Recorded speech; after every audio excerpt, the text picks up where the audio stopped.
Bonjour à tous.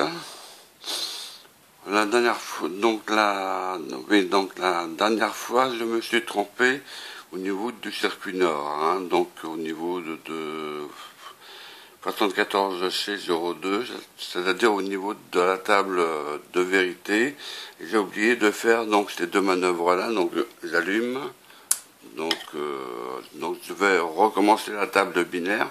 Donc on lit donc toujours de droite vers la gauche. Donc ici donc la LED L0 est allumée. Donc nous mettons toujours 0,1. La LED est éteinte. Ensuite nous mettons SW0 à 0 et SW1 à 1. La LED est toujours éteinte. Ensuite, c'est cette combinaison que j'ai oubliée la dernière fois. Voilà, donc SW0 à 1, SW1 à 1, la LED se trouve éteinte. Donc maintenant, on fait l'inverse. On met les deux interrupteurs vers le bas. SW0, SW1 est égal à 0 tous les deux.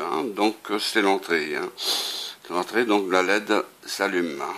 Et en sortie, nous voyons bien que donc c'est la broche 1, donc le fil vert, qui est relié au contact L0, qui permet de commander les transistors, et le transistor commande la LED.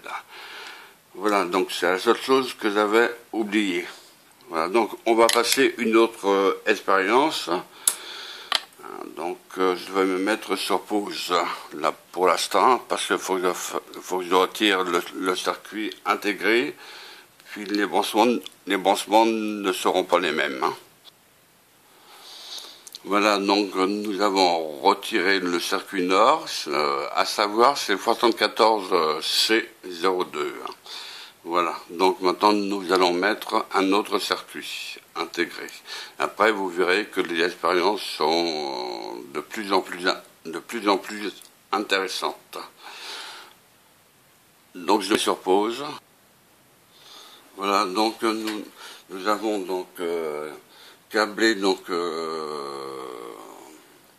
circuit intégré. Alors, le circuit intégré est un donc 74C86, c'est-à-dire un OU exclusif. Donc je répète, OU exclusif.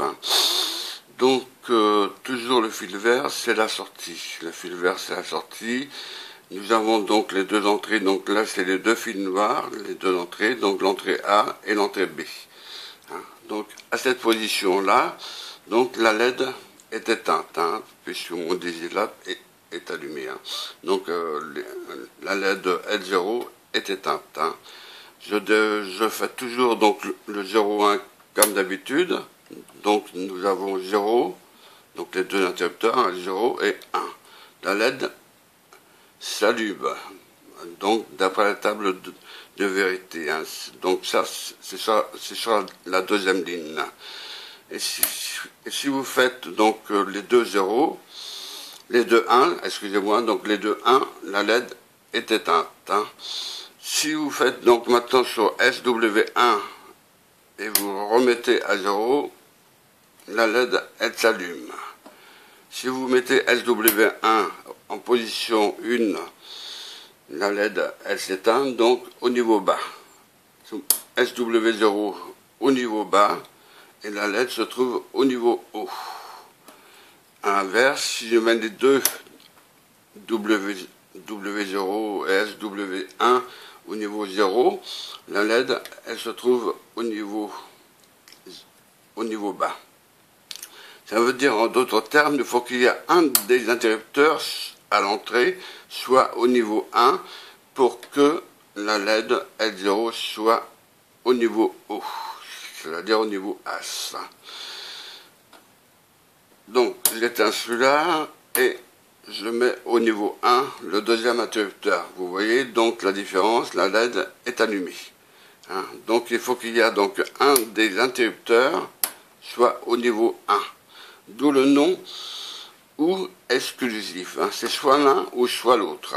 Donc on exclut donc cette possibilité, c'est-à-dire les deux 1 est éteinte, donc on exclut cette possibilité, et l'autre côté c'est pareil, hein. Donc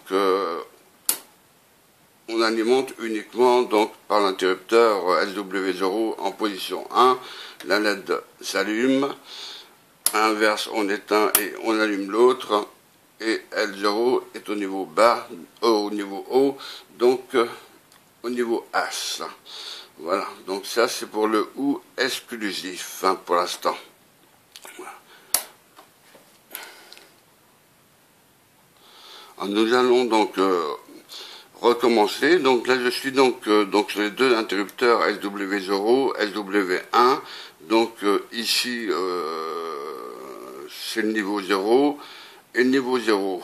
Donc la LED se trouve au niveau bas, c'est-à-dire au niveau L. Ensuite, donc d'après la table de vérité, je mets donc le 0, 1. Donc 1 ici, la LED est allumée. Donc ça, c'est la deuxième ligne. La troisième ligne, on fait inverse, donc As, donc 1, 0, la LED est allumée. Ça, c'est la troisième ligne. Et la dernière ligne, c'est 1, 1 est égal à 0. Donc, niveau bas. Niveau bas, donc la LED est éteinte. Voilà, donc ça c'est la fonction OU exclusif. Hein. Donc, c'est 74C86.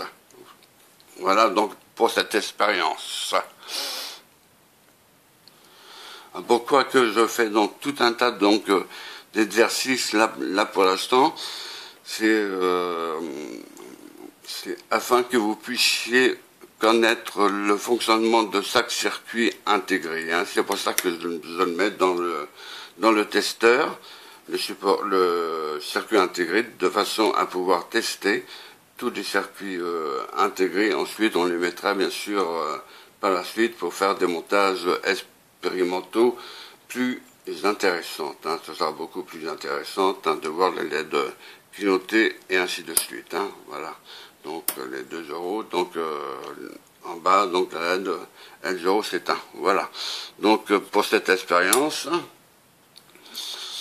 on verra donc, il y aura donc une deuxième. Celle-là, c'est toujours la troisième expérience. Hein. Donc il y a encore une autre expérience, donc ça sera toujours la troisième. En résumé, le circuit ou exclusif peut fonctionner en inverseur commandé en utilisant une de ces deux entrées comme entrée de commande.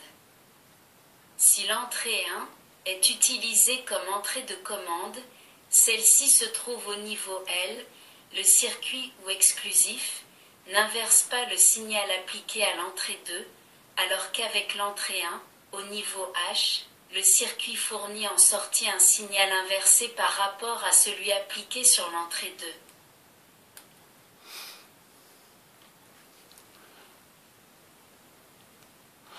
Donc nous allons donc faire une troisième expérience avec un autre circuit intégré.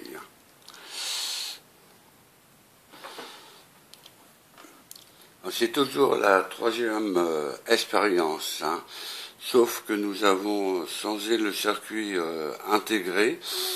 Le 414C86, ça je l'ai enlevé, j'ai mis donc à la place le 414C00, c'est-à-dire un circuit NAND, N-A-N-D. Donc NAND ou no AND aussi. Donc on peut dire les deux, hein, no AND, donc ça veut dire pas de et. En réalité, donc voilà, donc avec un circuit intégré NAND, on peut faire donc un inverseur avec. Donc on fait l'essai, j'allume le Digilab, la LED L0 s'allume. Je me sers uniquement que l'interrupteur SW0. Je me sers uniquement que celui-là, puisque c'est uniquement qu'un inverseur, il n'y a qu'une entrée. Le plus donc de la brosse 2 est relié au plus du deuxième connecteur. Et la brosse 3, bien sûr, c'est la sortie qui est reliée au contact L0 afin de commander toujours le transistor et que ce dernier commande la LED. Donc la LED est au niveau haut. Là. Donc je mets en position 1 l'interrupteur SW0 est en position 1. Remarque que L0 est au niveau bas. Vous voyez, donc avec un circuit NAND, on peut faire l'inverseur. Voilà. Donc le 0 en bas, SW0 est égal donc à 0. Elle se trouve au niveau haut, la LED. La LED se trouve au niveau haut. Je mets maintenant SW0 en position 1 et la LED se trouve au niveau bas. Voilà, donc elle est éteinte. Donc vous pouvez faire donc avec le circuit NAND donc 4 inverseurs si vous voulez. Hein, s'il vous manque des inverseurs par exemple. Hein, donc c'est un cas parmi tant d'autres. Hein. Donc vous pouvez faire ce que vous voulez. Hein, donc à partir du moment que vous connaissez le brossage du circuit intégré, donc notamment du circuit NAND. À partir de là, vous pouvez faire ce que vous voulez. Hein. Donc voilà, donc vous voyez, donc là j'ai fait donc un circuit d'inverseur. Voilà, uniquement avec un circuit NAND M74C00. Voilà, donc ça c'est un circuit NAND. Voilà, donc pour l'essai. Donc je coupe.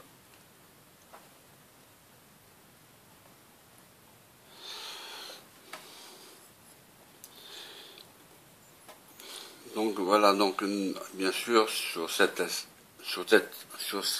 expérience un peu plus complexe que d'habitude.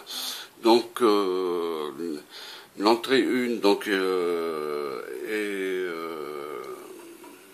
branchée à l'interrupteur SW2, l'entrée 2 donc SW0. Et ainsi de suite, vous verrez qu'il y a donc 2 plus qui est relié donc à la broche 2 et l'autre à la broche 6. Ensuite, bon bah de toute façon, n'importe comment, cette pratique-là, ça va correspondre à la théorie. Hein. Donc c'est toujours le circuit intégré 74C00, le circuit NAND. Il y a 4 circuits NAND à l'intérieur. Je me suis servi de 3 circuits NAND, donc je répète, de 3 circuits NAND pour faire fonctionner le circuit NAND en OU. Le circuit OU, si vous préférez. Donc avec le circuit NAND, je peux obtenir un circuit OU. Et vous aurez donc l'occasion de vérifier par la table de vérité. Alors si je mets donc en commençant par 00, donc je regarde si mon DGLAP est allumé, donc en commençant par 00, sans oublier bien sûr donc tous les codes. Hein. Donc 00 binaire. Donc la LED L0 est éteinte. Maintenant je fais donc le 0, 1. La LED L0 s'allume. Je remets SW0 sur la position 0. SW1 sur la position 1. La LED L0 s'allume. Ça, c'est la deuxième ligne de la table de vérité. La troisième ligne, les 2 zéros, donc le SW0 et SW1 en position 0. Vous voyez que la LED est en position bas. Donc, au niveau 0, code binaire. Maintenant, il ne reste plus que la position 1, les 2 interrupteurs sur la position 1, et la LED L0 est allumée donc au niveau AS. Au niveau donc AS, je tiens donc à répéter, AS est au niveau 1, c'est-à-dire au niveau 1 binaire. AS est égal à 1 et L est égal à 0. Hein, donc c'est un code binaire. Hein. Donc là, donc vous voyez, donc il reste toujours allumé. Si je mets SW0, hein, donc A0, donc la LED elle est allumée. Et si je fais pareil, bon ben donc SW1 et SW2, si tous les deux sont au niveau 0, donc la LED L0 est allumée et est éteinte. Ce qui veut dire, d'ailleurs vous le verrez en théorie, puisque tout de suite après je vais faire donc la théorie. Hein. Par rapport à cette pratique-là, ça sera exactement pareil. Hein. Donc vous verrez donc qu'il y a des pontets donc à faire. Donc là, bon ben, moi c'est des fils importants que j'ai mis, enfin donc peu importe, hein, parce que c'est juste l'histoire de voir comment que ça fonctionne. Hein. Donc le 1, vous voyez, donc quand je mets le SW0 sur 1, la LED L0 s'allume. Et quand je fais l'inverse, c'est pareil, la SW1 sur 1, la LED L0 s'allume. Et si je mets tous les deux sur SW0 et SW1, tous les deux en position 1, donc en position sur la position haute, la LED L0 est au niveau haut, donc au niveau 1 binaire, voilà. Et là donc le niveau 0 binaire si les deux interrupteurs sont en bas. Voilà, donc ça veut dire qu'il correspond au niveau 0. Sinon, donc voilà, c'est en cas que si il vous manque, comment dire, un circuit ou vous pouvez vous servir du circuit norme, à condition de bien connaître les branchements. Voilà, hein, faut pas se tromper, faut être très attentif. Voilà. Donc j'éteins le Digilap. Hein,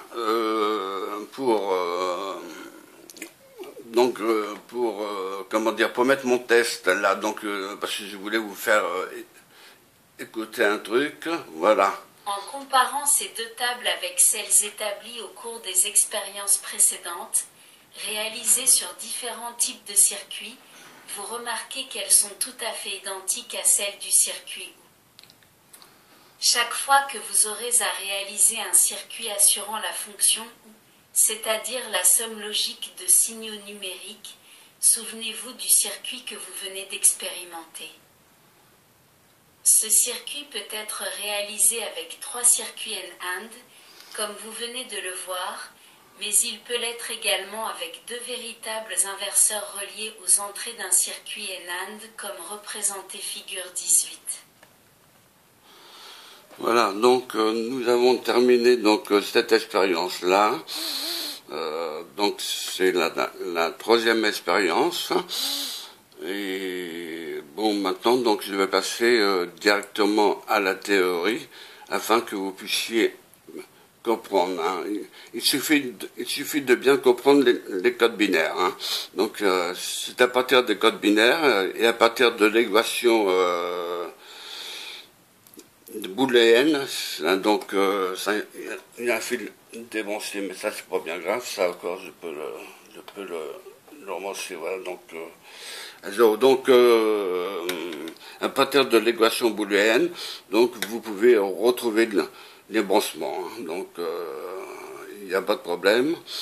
Et de ce côté-là, donc ça paraît compliqué comme ça, mais en définitive c'est relativement simple. Hein.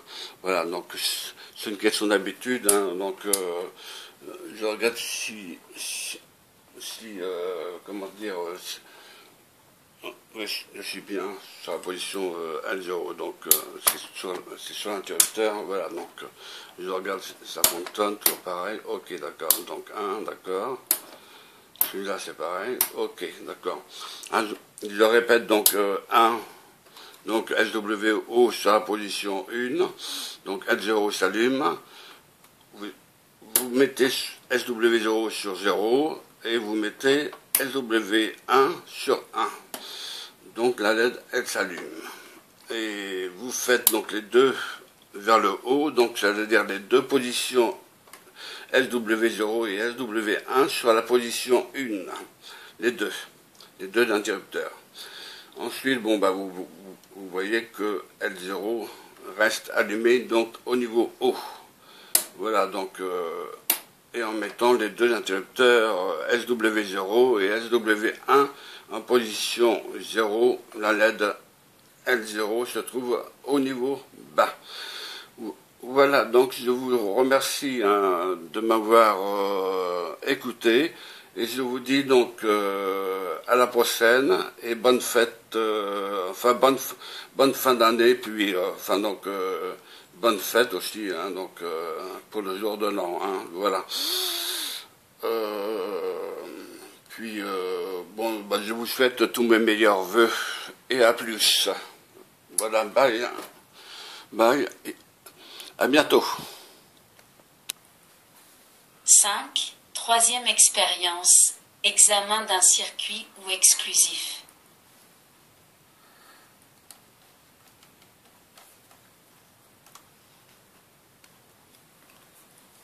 Application du circuit ou exclusif ainsi que les circuits end, NOR.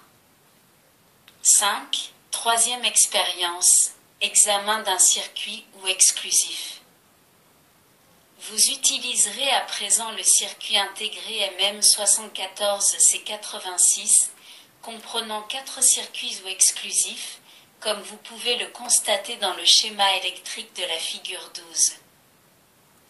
Étant donné que les deux entrées et la sortie du premier circuit ou exclusif, à essayer ne correspondent pas aux bornes du circuit nord, examinées précédemment, vous devez effectuer de nouvelles liaisons de la manière suivante. A. Débrancher l'alimentation et enlever les liaisons relatives à l'expérience précédente. B. Enlever le circuit intégré MM74C02 du support ICX et introduisez dans celui-ci le circuit intégré MM74C86. C. Relier les points indiqués ci-dessous. Broche 1 du circuit intégré MM74C86 et le contact SW0. Broche 2 du circuit intégré MM74C86 et le contact SW1. Broche 3 du circuit intégré MM74C86 et le contact L0. D. Mettez les deux interrupteurs SW0 et SW1 sur la position correspondant au symbole 0, ainsi les deux entrées du circuit ou exclusif sont toutes deux au niveau L. E. Alimentez à nouveau le circuit. Maintenant, vous pouvez vérifier le fonctionnement du circuit en question en procédant comme pour les expériences précédentes. Vérifiez pour chacune des 4 combinaisons possibles des niveaux des deux entrées le niveau de sortie correspondant. Rédigez ainsi la table de fonctionnement puis la table de vérité en logique positive du circuit ou exclusif. Comparez ensuite les résultats obtenus avec ceux indiqués dans les deux tables de la figure 13. En examinant la table de fonctionnement de la figure 13A, vous constaterez que la caractéristique principale du circuit ou exclusif est de donner une sortie au niveau H quand les deux entrées se trouvent à des niveaux différents. Quand les entrées sont toutes les deux au même niveau L ou au niveau H, la sortie se trouve au niveau L. En raison de cette caractéristique de fonctionnement, le circuit ou exclusif est parfois utilisé comme détecteur de différence. 5.1. Une application du circuit ou exclusif.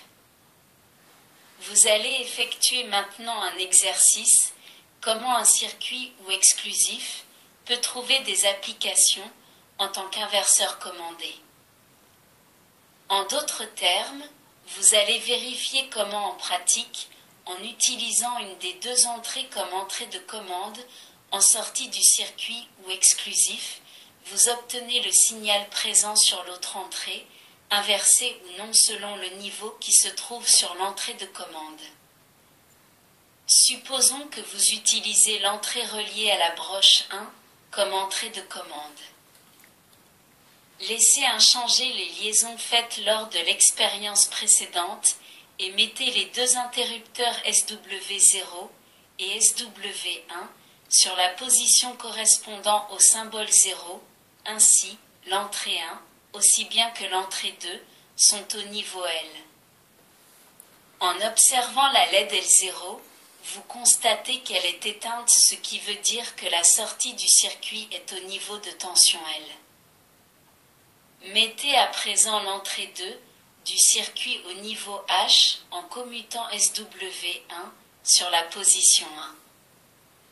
Vous constatez cette fois que la LED L0 s'allume, ce qui indique que la sortie se trouve au niveau H. Vous pouvez ainsi observer qu'avec l'entrée de commande au niveau L, la sortie est au même niveau que l'entrée 2. Mettez ensuite l'entrée 1 de commande au niveau H en commutant SW0 sur la position repérée par le symbole 1. Mettez le commutateur SW1 alternativement sur la position 1 et sur la position 0, appliquant ainsi successivement à l'entrée 2 un niveau H ou un niveau L. En observant l'indicateur de la LED L0, vous constatez que lorsque l'entrée 2 se trouve au niveau H, la sortie se trouve au niveau L et vice-versa. La démonstration est ainsi faite que dans cette condition, c'est-à-dire avec l'entrée de commande au niveau H, le circuit ou exclusif fournit en sortie un signal inversé par rapport à celui présent à l'entrée 2. En résumé, le circuit ou exclusif peut fonctionner en inverseur commandé en utilisant une de ces deux entrées comme entrée de commande. Si l'entrée 1 est utilisée comme entrée de commande, celle-ci se trouve au niveau L, le circuit ou exclusif n'inverse pas le signal appliqué à l'entrée 2, alors qu'avec l'entrée 1, au niveau H, le circuit fournit en sortie un signal inversé par rapport à celui appliqué sur l'entrée 2. Un fonctionnement analogue est obtenu en utilisant l'entrée 2 comme entrée de commande.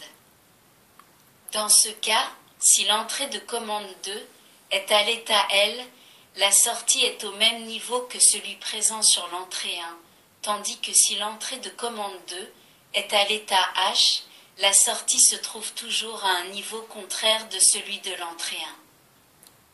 6. Quatrième expérience. Utilisation d'un circuit intégré N-end pour remplacer d'autres types de circuits. Souvent dans un même montage se trouvent des circuits de types différents, N-and, inverseur, etc. Dans certains cas, il serait coûteux d'utiliser un circuit intégré différent pour chaque type de fonction à réaliser. Si par exemple, un montage prévoit l'emploi d'un inverseur unique et d'une seule porte N-and, il serait anti-économique d'utiliser un MM74C04 comme inverseur et un MM74C00 pour le circuit N-and. En effet, un sixième du circuit intégré MM74C04 qui contient 6 inverseurs et un quart du circuit intégré MM74C00 contenant 4 N-and seraient utilisés. Il est donc utile de pouvoir substituer certains circuits par d'autres assurant la même fonction. Les équivalences entre les différents circuits ont déjà été étudiées dans la théorie électronique digitale de la 3e leçon. Dans l'expérience qui va suivre, vous allez vérifier comment il est possible, en pratique, de réaliser quelques fonctions logiques en vous servant de circuits de type N-and à la place des circuits intégrés spécifiques. A. Débrancher l'alimentation et enlever toutes les liaisons relatives à l'expérience précédente. B. Enlever le circuit intégré MM74C86 du support ICX et introduisez dans ce dernier le circuit intégré MM74C00. Comme vous l'avez déjà appris dans la pratique précédente, le circuit intégré MM74C00 comprend 4 circuits NAND, chacun d'eux ayant 2 entrées et une sortie. C. En vous servant des morceaux de fil déjà préparés dont vous disposez, effectuez les liaisons indiquées figure 14A. De cette façon, l'entrée 1 est reliée à SW0, tandis que l'entrée 2 est reliée à la tension positive, niveau H. La sortie du circuit NAND est comme d'habitude reliée à l'indicateur L0. Premier essai. A. Placez SW0 sur la position 0. Vous réalisez ainsi le circuit représenté figure 14B. B. Branchez l'alimentation. Observez la LED L0. Vous constatez qu'elle est allumée. C. Mettez ensuite SW0 sur la position 1. Notez que la LED L0 s'éteint. Vous pouvez donc en conclure que, si l'entrée 1 est au niveau L, la sortie du circuit NAND est au niveau H, LED allumée, tandis que si l'entrée 1 est au niveau H, la sortie est au niveau L, LED éteinte. Le circuit NAND relié comme indiqué dans la figure 14B se comporte donc comme un inverseur.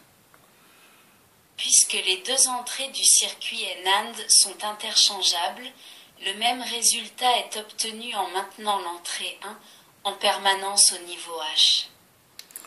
Dans ce cas, le circuit se comporte comme un inverseur, c'est-à-dire que la sortie est à un niveau inverse de celui appliqué à l'entrée 2. Le fonctionnement d'un circuit NAND en inverseur peut aussi être obtenu en reliant les 2 entrées comme indiqué figure 15. En pratique, cette solution n'a pas été adoptée uniquement par commodité de raccordement, mais vous pourrez la garder en mémoire et y recourir en cas de besoin. Deuxième essai, pour le câblage, voir les figures 16A et 16B. Par cet essai, vous allez vérifier qu'il est possible de réaliser la fonction OU en utilisant uniquement des ports NAND. A. Débrancher l'alimentation du circuit. B. Enlever la liaison entre la broche 3 du circuit intégré MM74C00 et le contact L0, laisser les liaisons des broches 1 et 2 correspondantes aux 2 entrées du premier circuit NAND. C. Relier avec un morceau de fil de 5 cm environ une entrée du deuxième circuit NAND, broche 4, au contact SW1, et avec un morceau de fil de 15 cm environ, l'autre entrée, broche 5, du même circuit au deuxième contact plus. Par ces liaisons, le premier et le deuxième circuit NAND assurent la fonction d'inverseur. D. À l'aide de 2 morceaux de fil de 5 cm environ, relier la sortie du premier circuit NAND, broche 3, à l'une des entrées du troisième circuit NAND, broche 10, puis la sortie du deuxième circuit, broche 6, à l'autre entrée du troisième circuit, broche 9.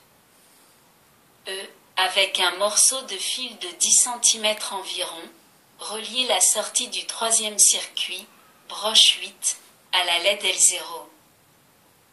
F. Mettez SW0 et SW1 sur la position correspondant au symbole 0. Avec les liaisons effectuées, vous venez de réaliser le circuit représenté figure 16B.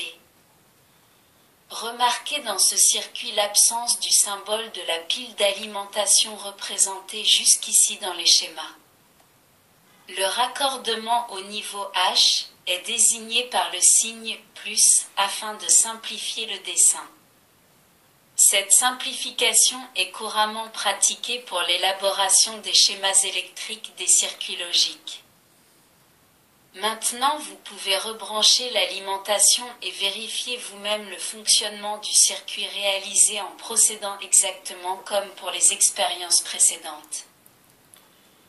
Réalisez donc toutes les combinaisons possibles des niveaux d'entrée du circuit en agissant sur SW0 et SW1 et vérifiez pour chacune d'elles l'indication de l'état de la sortie concrétisée par la LED L0. Vous constatez que le fonctionnement du circuit correspond aux tables de la figure 17. En comparant ces deux tables avec celles établies au cours des expériences précédentes, réalisées sur différents types de circuits, vous remarquez qu'elles sont tout à fait identiques à celles du circuit OU. Chaque fois que vous aurez à réaliser un circuit assurant la fonction OU, c'est-à-dire la somme logique de signaux numériques, souvenez-vous du circuit que vous venez d'expérimenter. Ce circuit peut être réalisé avec 3 circuits NAND, comme vous venez de le voir, mais il peut l'être également avec 2 véritables inverseurs reliés aux entrées d'un circuit NAND comme représenté figure 18. En désignant par les lettres A et B les 2 variables logiques appliquées à l'entrée, et par S, la variable de sortie, la fonction logique effectuée par le circuit peut s'écrire sous la forme S égale A plus B. 7. Cinquième expérience, utilisation de 3 circuits NOR pour remplacer un circuit E. Dans l'expérience précédente, vous avez constaté comment un circuit peut être réalisé avec 3 circuits NAND ou encore avec 2 inverseurs et un circuit NAND. Vous allez à présent vérifier expérimentalement comment un circuit UE peut être remplacé par 3 circuits NOR ou encore par 2 inverseurs suivis d'un circuit NOR. A. Débrancher l'alimentation, enlever le circuit intégré MM74C00 du support ICX et supprimer les liaisons relatives à l'expérience précédente. B. Prenez le circuit intégré MM74C02 et introduisez-le dans le support ICX. Comme vous avez pu le constater précédemment, ce circuit intégré contient intérieurement 4 circuits NOR. C. Effectuez les nouvelles liaisons indiquées figure 19A. D. Placez SW0 et SW1 sur la position 0. Vous venez ainsi de réaliser le circuit représenté figure 19B. B. Alimentez le circuit et observez la LED L0. Sachant que la LED L0 éteinte indique en sortie du circuit un niveau bas, L, et la LED allumée un niveau haut, H, constituez vous-même la table de fonctionnement du circuit en question en réalisant au moyen de SW0 et SW1 les 4 combinaisons possibles des niveaux de tension H et L appliqués aux entrées. À partir de la table de fonctionnement, déterminez ensuite la table de vérité en logique positive. Souvenez-vous que le niveau H est associé au niveau logique 1 et le niveau L au niveau logique 0. Enfin, comparez les tables obtenues avec celles des circuits et vous constaterez qu'elles sont identiques. Dans le cas contraire, revoyez depuis le début les liaisons effectuées et refaites l'expérience avec une plus grande attention. La possibilité de réaliser un circuit ET en utilisant 3 circuits NOR peut s'avérer utile dans le cas où disposant de circuits NOR, vous n'auriez pas l'intention d'ajouter spécialement un circuit intégré pour réaliser un seul circuit E. À l'aide de 3 circuits NOR, il est donc possible de réaliser un circuit UE en remplacement d'un circuit intégré MM74C08. Notez que dans le circuit réalisé, figure 19B, les 2 circuits NOR ayant une de leurs 2 entrées reliées en permanence à la masse, niveau L, A sur la fonction d'inverseur. En effet, si vous observez la table de fonctionnement d'un circuit NOR, vous constatez que lorsqu'une des deux entrées est au niveau L, la sortie est toujours au niveau inverse de celui de l'autre entrée. En définitive, comme un circuit UE peut remplir la fonction d'inverseur lorsqu'une des deux entrées se trouve en permanence au niveau H, premier essai de la quatrième expérience, de la même façon un circuit NOR peut remplir la fonction d'inverseur dans le cas où une de ses entrées se trouve en permanence au niveau L, comme indiqué figure 20A. Le même résultat est obtenu en reliant les deux entrées entre elles, comme vous pouvez le voir dans la figure 20B. En tenant compte de ce qui précède, le résultat de la cinquième expérience peut être obtenu non seulement avec le circuit représenté figure 19B, mais aussi avec le circuit de la figure 21A, ou encore en remplaçant les deux premiers circuits NOR, fonctionnant en inverseur par deux vrais inverseurs comme représenté figure 21B. Avec cette pratique, nous avons terminé l'examen des circuits intégrés logiques fondamentaux. Vous avez pu relever leurs caractéristiques, en pratique et réaliser d'intéressantes expériences démontrant comment il est possible d'obtenir des fonctions logiques équivalentes en utilisant des circuits intégrés de types différents. Dans la prochaine pratique, vous élargirez vos connaissances sur ces circuits ainsi que les bascules RS par exemple et bien d'autres. Merci de votre écoute. À bientôt.